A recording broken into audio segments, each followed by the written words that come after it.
Hello, everyone. This is Ben and Janko. Welcome to our QX Financial podcast.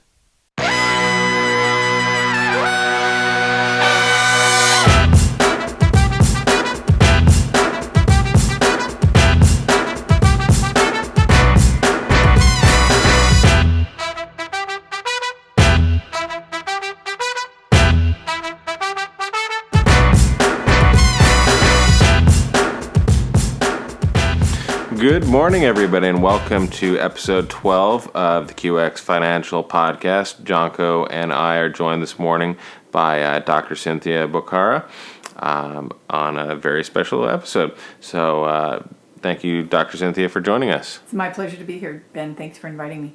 So Dr. Cynthia has been working with industry thought leaders for the past 30 years, helping them to not only live happier and healthier lives, but to project confidence, credibility, and charisma. Dr. Cynthia has worked with Olympic athletes, America's Cup teams, and companies such as Dell Software, Pacific Life, and Edison to train their people on the science of physical intelligence so that they can be more effective speakers, get the jobs they are seeking, and sell from the stage. And just as a reminder, as always, if you the information we provide in the podcast is always completely free. All that we ask for you is to subscribe to the channel and turn on that notifications buttons. And as always, our contact information will be listed in the description, as well as Dr. Cynthias. So thank you for joining us. I'm excited to be here, Ben. Fantastic. So Dr. Cynthia, why don't you tell the listening audience a little bit more about yourself and the type of work that you do? Great, I'd be happy to. I have been in healthcare. I was trained as a chiropractic doctor over 30 years ago, so I've been working in this field a long time. And my husband is a 6-time Olympic athlete, so during that time I helped tune him up so that he was able to compete in 6 Olympics, which is a span of about 30 years of training, as well as I got an opportunity to work with a lot of the athletes from the different countries. So 6 different countries. We'd have a lot of people from the Slovakia would come in, from Germany would come in, and whenever they were in town, we would take care of them to help them fine-tune their performance. So we worked with lots of companies as well, going on and teaching them things like ergonomics and stress management, nutrition and meditation. So I've been doing that for a long time, and I love that. And for the last 10 years, my focus has also been to work with speakers and entrepreneurs because they are on the front lines of what I think is where we can change the world. Really is making a difference at that level of the entrepreneur to go out and be, and I work mostly with mission-driven and kind of heart-centered, purpose-focused folks who have a story that got them into their field, like you and Jocko. You guys have a reason that you're in this field. You're not just, there's nothing wrong with making money, it's awesome, but there's a reason beyond that that propels you every day to be super passionate. And working with so many industry leaders, what I find is they're very excited about what they're doing. They have this big, hairy, audacious goal that they want to achieve, their BHAG, right? They've got their goals and visions, and they're building a team, and they're scaling, and they're going into digital marketing, and like the world is huge. And what happens is that they get so excited and focused on that mission that they forget to recuperate, and they forget all of the other elements of their lives or become secondary, one of which is their body. And our bodies are our biggest assets in business. A lot of people think your biggest asset is your IP, your knowledge base or your skills. It's not. It's your body. Because when your body fails, you fail. That's it. The body will take you down. There's just no, I give this example. When you have to go to the bathroom, at some point, it's just going to happen. You could be brilliant. You could have meditated on a mountaintop. You could be the leader of the free world. And it's just going to happen. Like George Bush, one of my funniest examples, he was visiting the Prime Minister of Japan and got the flu. And at one point, he's trying to maintain his awareness in a state dinner, and he ends up just upchucking on the minister.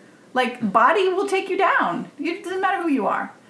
And what we find and what we see so often, and not just small people like Gary Vaynerchuk, people like Ariana Huffington, people that are at the top of their game get taken down by their body. So what I do now is I help people to have enough energy, what I call the minimum viable competencies, in order to take care of their body so that they can go out and not only be a great entrepreneur, but be a great husband or be a great dad or be a great son or brother, and then be able to powerfully, using their body, communicate that story. Oh, that's amazing, Dr. Cynthia. Definitely, I should say to the viewers that you and I have known each other for a few years, and would you be open to sharing with the audience about a little bit how you originally got into the field of chiropractic, particularly at that very high level, and how you went, the process that you went through to transition from that to working with these entrepreneurs that you work with, again, at a very competitive, very high level? Sure. So I got into the field of chiropractic because it really was like a check for everything that I wanted in my life. I'm a third generation entrepreneur. My 4 uncles were entrepreneurs, and both my brothers are entrepreneurs. It's like it's in my DNA. And so being a doctor was a way for me to establish my own entrepreneurship, to be my own boss. Basically, I'm kind of unemployable. Like, I don't like somebody telling me what to do. Like many, yeah, you're smiling. Probably like you too. Right. You know, we just want to run our own show. And so being a doctor, and I remind you, I started this over 30 years ago. I started my education 35 years ago. So that was where I thought I could go. Then also, I always liked helping people. You know, I see pictures of myself and I had like a doctor's bag or a nurse's outfit. Like I always, throughout my schooling, always wanted to counsel people or help them or do something to make a difference for people. And then I liked psychology because I knew that I took some peer counseling. I took a bunch of personal development courses before I decided to be a chiropractor. And I just loved the way that the mind and the body worked together. And this was before, you know, this is 35 years ago when people didn't have the science behind it. You know, they thought the mind body was like, oh, you wear saffron robes and, you know, you burn incense and you're a weirdo. And so it checked off all of those things, and then I went to go follow a chiropractor, and I thought, wow, I can do that. Because it's not that I didn't appreciate and respect Western medicine. I just like to do things differently. I like to be non-traditional. So and I didn't want anybody to die on my watch. I knew my own sentimentality, like I wouldn't handle that well at all. And so I watched this guy, which I strongly recommend to anybody. Both of my kids, they just are into their careers now in college. And it's like, what do I do? What do I do? I don't know. Just go watch somebody. You know, there's nothing worse than getting to the end of a 4-year degree and going, that is stupid. I don't want to do that. I just saw this person blow themselves out doing that, or I can't imagine myself doing that all day long. So go check it out first. So I checked it out. And I thought I could totally do that. And so the more I got into it, the more, and taking all the classes, anatomy and physiology, and I just loved it, you know. And then now in the last 10 years, we went through that whole financial crisis. We had actually retired ourselves because we had done a lot of investments. But then when everything crashed, we had to go back into business. And one of the ways that I got patients was by doing speaking engagements. So I decided to join Toastmasters, and I saw that what everybody was missing was how they use their body. And so because posture has always been such a fascination for me, and like some would say obsession, or others would say an annoyance, I just saw people standing so badly on stage, which really interfered with their ability to communicate. And as we know now, also changes their own neurotransmitters, so their perception of themselves diminished. And so their effectiveness went way down. Mm-hmm. Yeah, absolutely. I think something that you alluded to earlier about finding your meaning, your purpose, what gets you up in the morning, I think is something that Jonko and I are firm believers in. I think popular framing of that is some of the work that Simon Sinek does, which of Absolutely, course right. you're very familiar with, and so is Jonko and I. And I think for myself, definitely my why that I got into this business was out of a desire to help people. And, certainly growing up in this area, I think my parents went through an unusually difficult time. I think it would be fair to characterize us as a lower middle class income type of family. I think one of the things that enabled my parents to get through some of the financial struggles that they experienced was holding to some of the time-tested principles of not living beyond your means, planning for the future, and so forth. And although certainly had, because of some medical issues, some real struggles, fear and concern of perhaps being homeless at one point, I think for me, and going through some of that as a very young child, is what kind of has motivated me to focus on this career on finance, of teaching people how to make good decisions so that they don't have to experience, at least to the same degree, the struggles that my parents and my family have gone through. And, fortunately, they're in a good position now, more or less being retired or semi-retired. But definitely that struggle had a significant impact on me. Yeah, totally. And the interesting thing that you mentioned, Ben, not only do you have like the memories of that, so like intellectually that makes sense for you and you want to do that, but growing up with financial stress, it impacts you on a neurological basis, on a semi-permanent basis actually. Like your whole physiology reacts when you see people in financial strain, because your body actually has a memory of that. Even it's not even maintained in the same way that our cognitive memories are maintained. Like you're at a cellular level, that intelligence of your body knows that, which is one of the big drivers when you see an entrepreneur and they're really passionate about something. It's because they have a physiological memory of that. And so it's awesome. That will be a really important thing for you to be able to open your heart and help people from that level, which isn't just from the mind, isn't just from the brain. It's really a heart-to-heart level, which is empowering for the people that you work with. Mm-hmm. Yeah, absolutely. And I think Jonko has a similar experience, similar story as to why he got into the business and some of the things that he and his family went through as well. Yes, correctly. So I have a different background. Obviously, as some of the listeners know, I'm not from here. Wasn't born and raised in the States. Came to go to school here, and then I stay afterwards, as I shared the story before.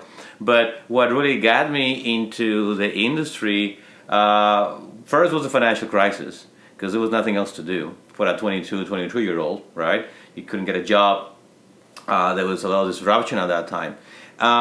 But it goes back to kind of what you were saying about personal development. I'm a huge fan of personal development, and it's not what happens to you, but how you react to what happens.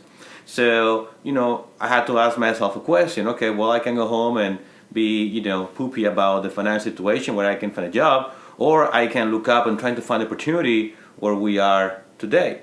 And two things struck me as true. Number one, people have no idea what's going on. Having a background in economics, a background in academia, it was fairly easy, and I say easy, quote unquote, to figure out where the problem was, right, and what the issue was. But when I got out of the academic bubble and I started talking to people, I realized they had no idea what was going on. In the media, they had no idea what was going on. So I started to find a lot of value by explaining people, hey, yeah, this is bad, but it's not the end of the world. We were hearing about this is the end of America. Nothing will ever be the same again. And I was like, no, that's not really what's going on. And then on the micro level, in their own personal finances, how do I get out of this? And being able to answer questions was very powerful experience. So that kind of was the first step into getting into the financial industry. And the second step, like Ben said, was my life experience, which is I wouldn't be here today if my father wouldn't have had life insurance. I was in my last year of college. My father unfortunately passed away, and fortunately he leaves a bunch of money. And you guys know how expensive it is, to study here as a foreigner. You don't get any type of benefits, so you have to pay full tuition for everything. Without that money, I would have never been able to finish my education. And not only that, but that also opened the door to stay and find other opportunities, becoming an entrepreneur and all those things. People sometimes don't realize that the opportunities are, I'll say in this other way, history is also economic history, right? If your economics are not correctly, it's very hard to live the life that you want to live. Now you become a subject of what's happening to you, and now you react to what happens to you. But if you can take care of your financials, then a whole new world of opportunities open up, and you can make other kinds of decisions. So that money coming in, being able to finish my education, allowed me to have a wider breadth of opportunities that otherwise maybe I wouldn't have had. So when we go out and talk to clients, that's something that we emphasize a lot. It's not just about making a return. It's not just about making money. It's about a whole world that opens out for you when you do things in the right way. I mean, you just mentioned, doctor, about the stress that the kids have when there is family problems. All of us were kids once, right? So we know what we're hearing. We realize what's going on. We may not know the details of what's going on, but we know there's problems, right? And that can, as you mentioned, that can lead to developmental issues and things like that. So there's value on having that. And then, like I said, when you have your house in order, being able to access other opportunities that maybe otherwise you wouldn't be able to. So kind of what we're trying to do now is use those principles of personal development and apply them to working with clients. And I'll just give you one example, and I would like to hear your opinion on this. People sometimes don't believe that a particular life is for them. Sometimes we talk to clients and they say, I'm gonna work until I drop dead. Living the life I want to live is not for me. I'm just gonna have to be this person. This is my future, right? And almost sometimes we have to work on their brains and how they look at the world before we even get into the money conversation. Do you experience something like that when you're asking some people that you work with, that you gotta work in their minds first before you actually get into the subject matter? It's such a good point, and it's really tricky because what people think of as your mind is actually co-created by your body. It's like you know how you're just humming along and you're doing something, and all of a sudden these thoughts come to your mind that had no train behind them. They're just these random thoughts that come to your mind. Somebody said that at one point you get like 50 to 60,000 thoughts an hour. So these or maybe even more than that. So these random thoughts just come up. Many of those thoughts are generated by a physical input from your brain, from your body to your brain, and it generates a sequence of dominoes falling, which then ultimately comes into this thought that you have. Mm-hmm. So the beliefs is what you're talking about. People have certain beliefs, like their beliefs determined their perceptions. Like, so they have, this person that you were just describing has some kind of a belief that life of doing what you really want and having some freedom, that's not for them. They don't believe that they are a person that will ever happen to, or that they're worthy for it, or there's this whole series of different beliefs that they might have that leads them to that opinion. Those beliefs are created when we're young. They're created when you were a young child, usually below the age of 7, when you're experiencing things. And Jocko, as you said, you might not understand exactly what the parents are saying, but you're picking up the vibe. Like your cells are picking up the vibe, and you are developing your perception of the world in your body, which then co-creates your mind. Right. And so it's really interesting because you have to work from a mindset standpoint because you're not a physical practitioner. But one of the things that needs to happen is to change the actual physiology of the person to help them change their belief systems. Right. It's just, if you don't change your physiology, then if you just try and manage everything from the neck up, you just don't get the benefit of it. Because your body is just going to keep sending the same messages of fear generated by your body's memory and intelligence, and it's just gonna keep cycling back on itself. But you have to address all of that. True, and I think you've got another great point, which you have to move your body. You're right; they are connected, and I call it, you gotta take action, right? Yes. But that's kind of what I mean. You gotta move your body, you gotta move the whole thing, and that somehow influences the mental state that you already know, or the belief system, as you call it. So when you work with your athletes and entrepreneurs, and I think this applies to people that could be listening to this that may not be entrepreneurs, but they want to do better in their jobs, Yes. or they want to do better in their families. When you start working with them, I don't know if you have the first 3 steps, or what are the early things that you do with these individuals to help them increase their performance, whatever that means for them. Well, there's 3, when I work with an entrepreneur, there's 3 major pillars that we need to look at. First is, how are they embodying who they want to be? So let's say, I'm just going to use you guys as an example, okay? So you're entrepreneurs, you're building this business. The first level that you need to look at is what your purpose is, and we just talked about that a little bit, your why, what your purpose is, who the people are that you're trying to connect with and communicating with, and then who do you need to be in order to make that communication and connection as clean as possible. So I'll give you an example. I work with a lot of companies, and I seem to gravitate toward tech companies because women in tech companies historically are working in a male-dominated thing, and so they don't necessarily feel powerful there, and so I just show them how to hold that power in their body, how to maintain their posture, and how to be able to go and talk to them.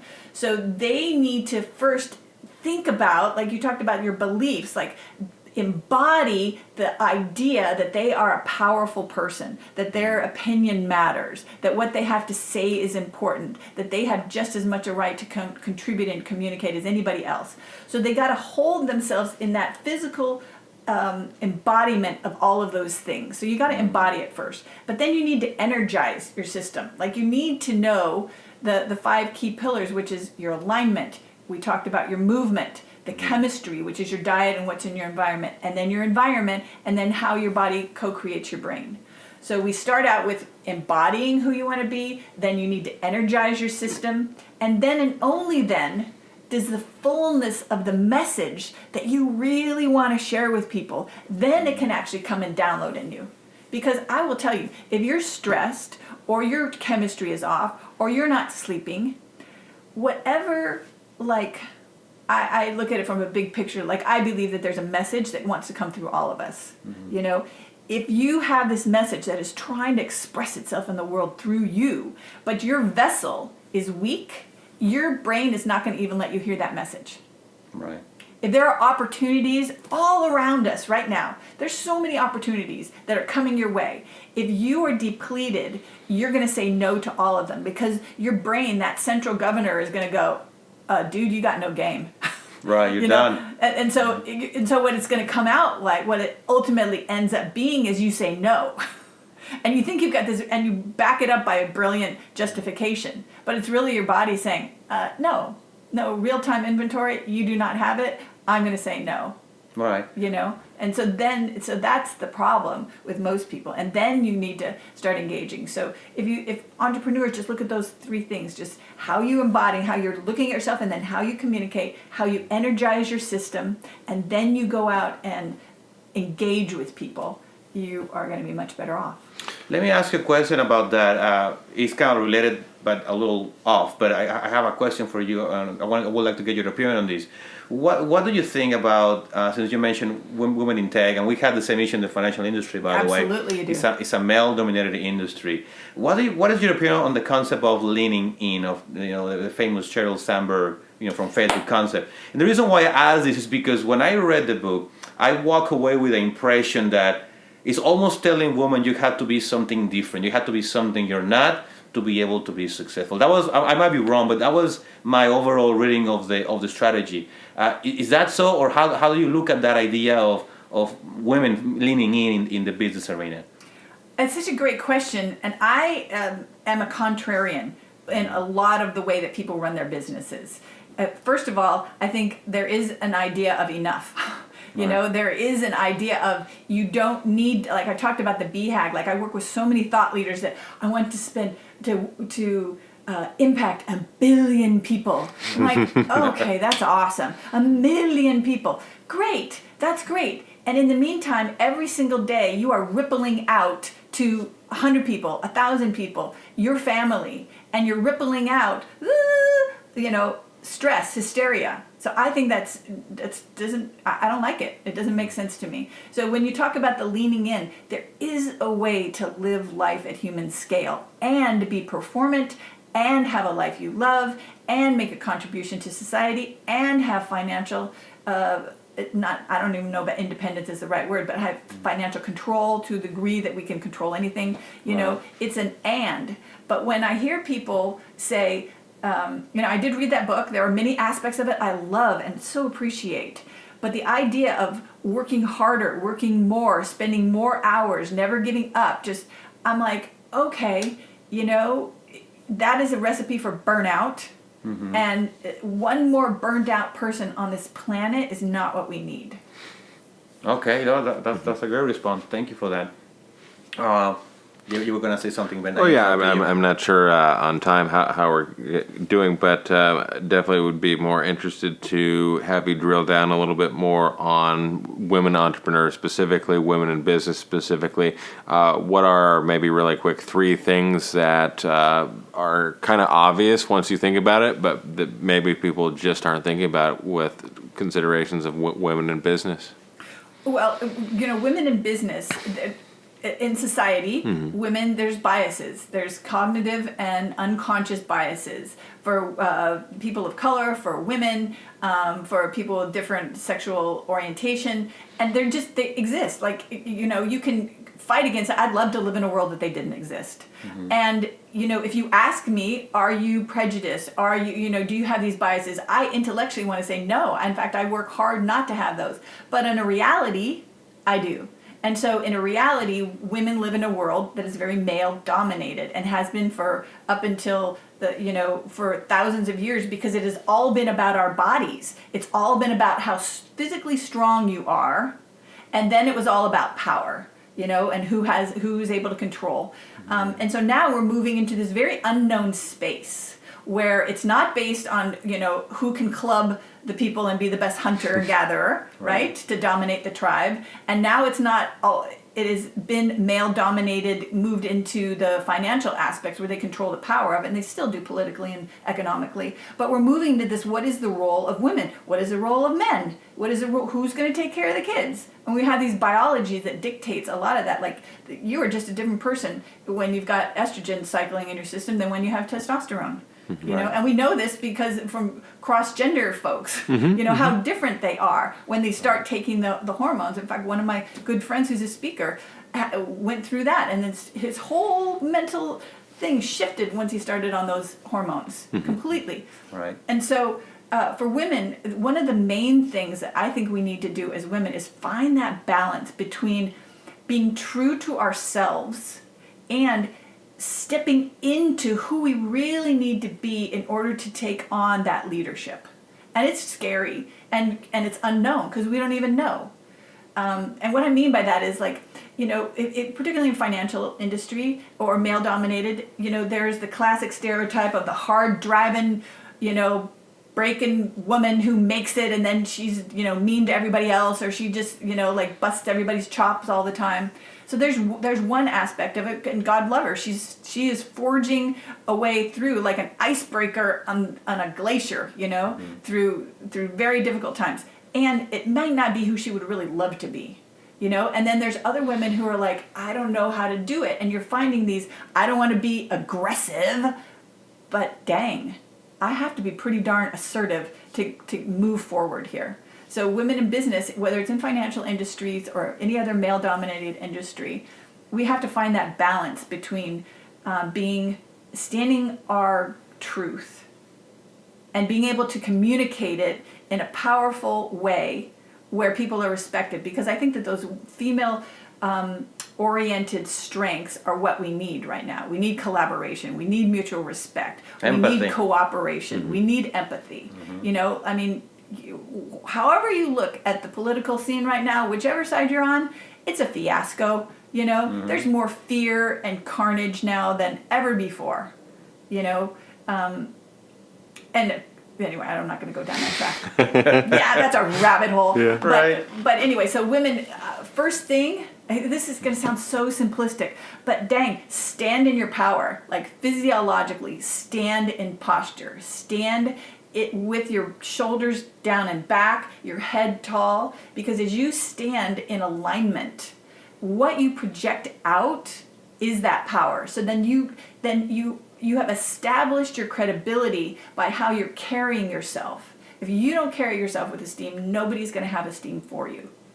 I think I agree with you because, I mean, my experience of interviewing women to become entrepreneurs and what I've seen in my short experience, that seems to be the answer, to just be true to yourself, because women seem to be caught up in this catch-22. You are that icebreaker, as you call it. Oh, he's a B word. He's this mean person. So she's not a woman anymore. She's this outside, right? And if you're emotional, empathetic, and you care about others, oh, we just can't run over you. You're not strong enough. So it's like, I just can't be anything. And I know you don't want to get political, but that was my whole takeaway of the campaign last time, that, you know, the candidate, I can't be this because I'm criticized for this, and I can't be that because I'm criticized for that. So might as well just be myself, and then you guys figure it out.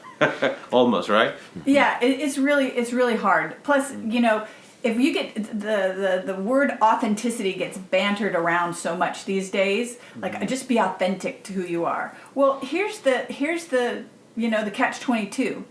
Am I going to be authentic to the little girl in me? Am I going to be authentic to the mother? Am I authentic to the wife? Am I authentic to the mean girl that I totally have in me? I can take you down. You know, am I going to be authentic to the quivering mess that is just like has no sense of self-esteem? Am I going to be authentic to the super powerful one that I know exactly what I'm talking about? We're like a disco ball. We have all these facets, which is what makes us, and men too, like humans. We have all these facets that make us wholehearted, that make us these rich resonance humans.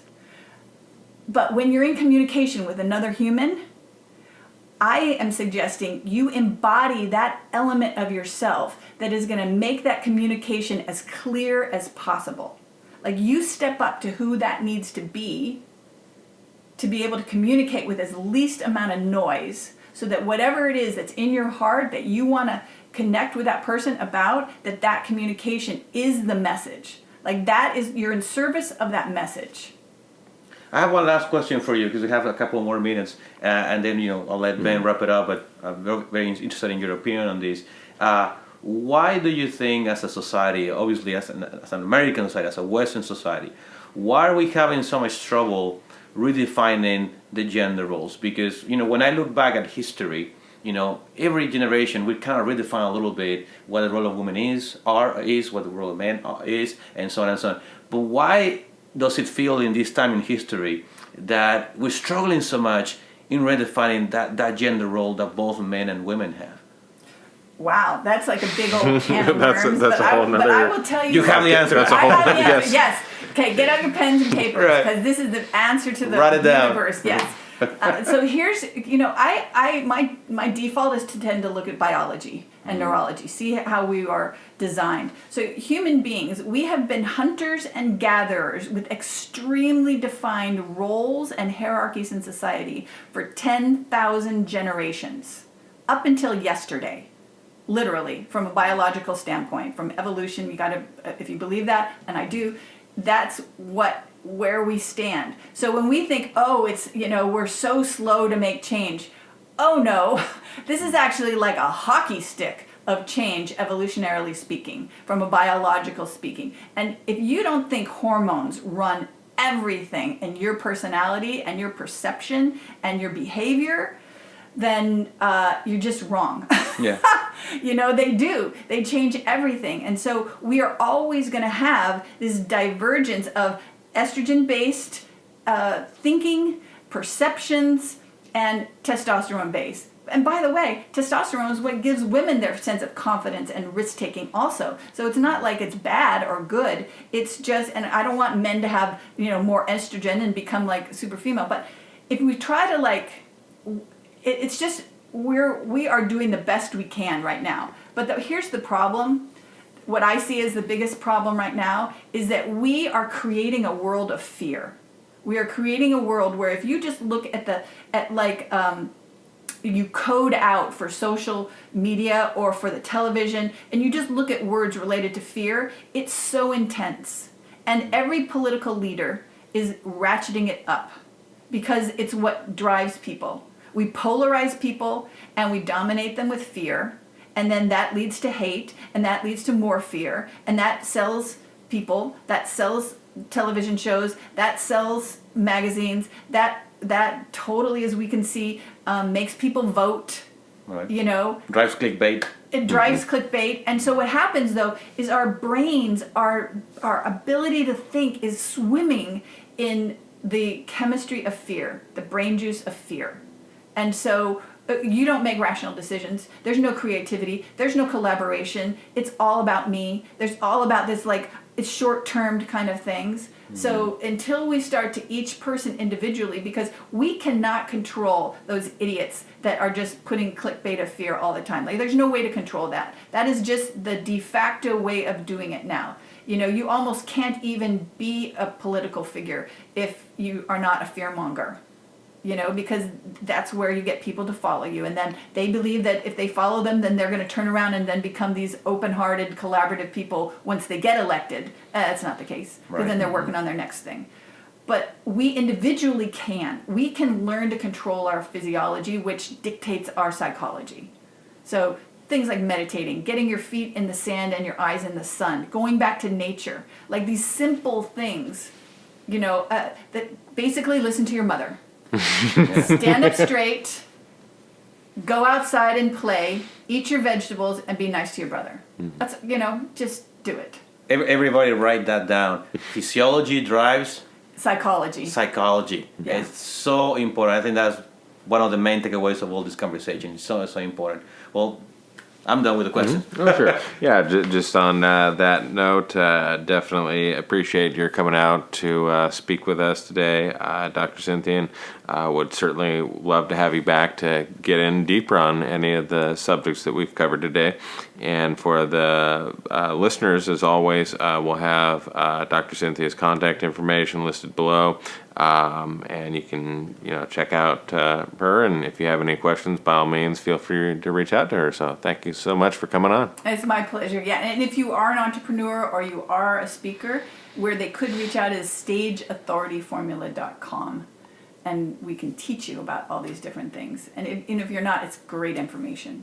Thanks so much for having me. I love your questions. It was fascinating. And best of luck to you. This is the best possible thing that you can do for people is educate them so that they are more,